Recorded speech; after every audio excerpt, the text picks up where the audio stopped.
بسم اللہ الرحمن الرحیم۔ مسند احمد، مسند بزار اور بیہقی کے اندر روایت ہے کہ حضور نبی علیہ الصلاۃ والسلام نے ارشاد فرمایا، اعطیت امتی خمس خصال فی رمضان لم تعطہن امت قبلہم، کہ میری امت کو رمضان شریف میں 5 ایسی مخصوص چیزیں عطا کی گئی ہیں جو پہلی امتوں کو نہیں ملی تھی۔ کاش کہ ہمیں اس نعمت کی قدر ہوتی۔ ان میں پہلی نعمت یہ بتائی، خلوف فم الصائم اطیب عند اللہ من ریح المسک، کہ روزے دار کے منہ کی بو اللہ کے نزدیک مشک سے زیادہ پسندیدہ ہے، کہ معدہ خالی ہونے کی وجہ سے دن بھر کچھ کھانے اور نہ کچھ پینے کی وجہ سے جو ایک قسم کی بو پیدا ہو جاتی ہے وہ اللہ کو مشک سے بھی زیادہ پسندیدہ ہے۔ اس بو سے مراد دانتوں کی بو نہیں ہے، کہ جو انسان کی دانتوں کی بو ہے وہ مراد نہیں ہے بلکہ معدے کی بو ہے۔ اسی لیے علماء نے لکھا ہے کہ روزے کی حالت میں بھی مسواک کرنا مستحب ہے۔ اور دوسری چیز ارشاد فرمائی کہ وَتَسْتَغْفِرُ لَهُمُ الْحِيتَانُ حَتَّى يُفْطِرُوا، کہ روزے داروں کے لیے مچھلیاں تک دعا کرتی ہیں یہاں تک کہ یہ افطار کریں۔ تو یہاں جو مراد ہے اس سے یہ مراد نہیں ہے کہ صرف مچھلیاں دعا کرتی ہیں، بلکہ مراد ہے کہ تمام مخلوقات دعا کرتی ہے، یہاں تک کہ سمندر کی مچھلیاں تک بھی دعا کرتی ہیں۔ چنانچہ بعض روایات میں الفاظ ہیں کہ وَتَسْتَغْفِرُ لَهُمُ الْمَلَائِكَةُ، کہ فرشتے ان روزے داروں کے لیے دعائے مغفرت کرتے ہیں۔ اور تیسری چیز ارشاد فرمائی، وَيُزَيِّنُ اللَّهُ عَزَّ وَجَلَّ كُلَّ يَوْمٍ جَنَّتَهُ، کہ اللہ تعالی رمضان کے لیے ہر روز جنت کو آراستہ کرتے ہیں، مزین کرتے ہیں، سجاتے ہیں۔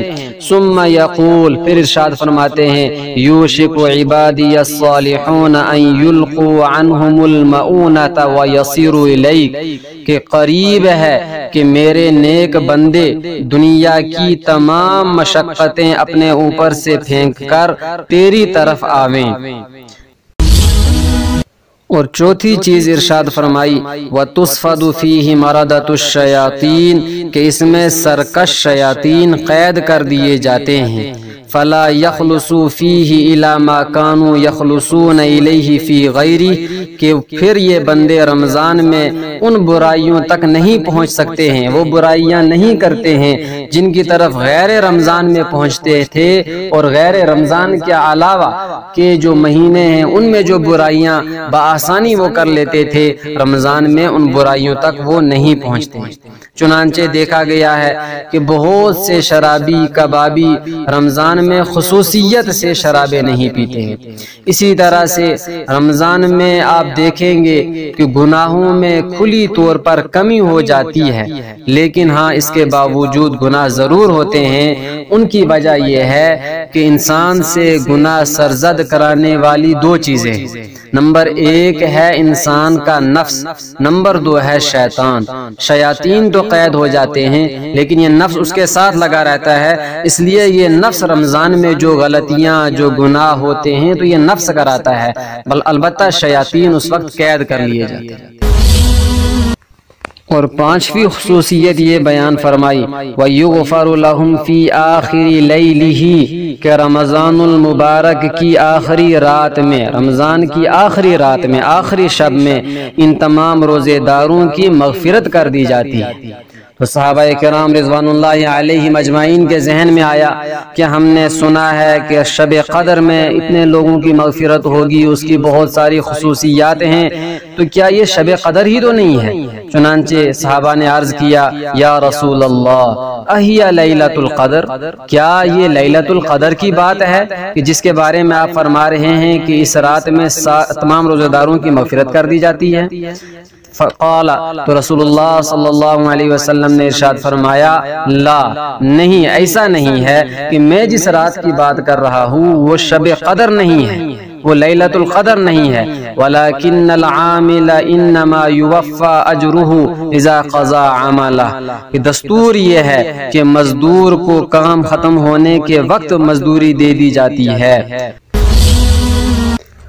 تو خلاصہ کلام یہ ہے کہ رمضان کی جو آخری رات ہے، لیلۃ القدر نہیں بلکہ رمضان کی جو آخری رات ہے، اس رات میں اللہ تعالی تمام روزے داروں کی مغفرت فرما دیتے ہیں۔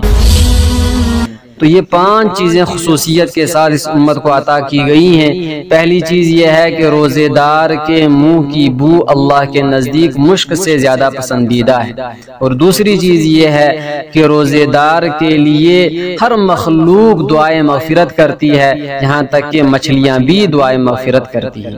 اور تیسری چیز یہ ہے کہ رمضان کے لیے اللہ تعالی روزانہ جنت کو سجاتے ہیں، سنوارتے ہیں۔ اور چوتھی چیز یہ ہے کہ رمضان میں سرکش شیاطین کو قید کر لیا جاتا ہے۔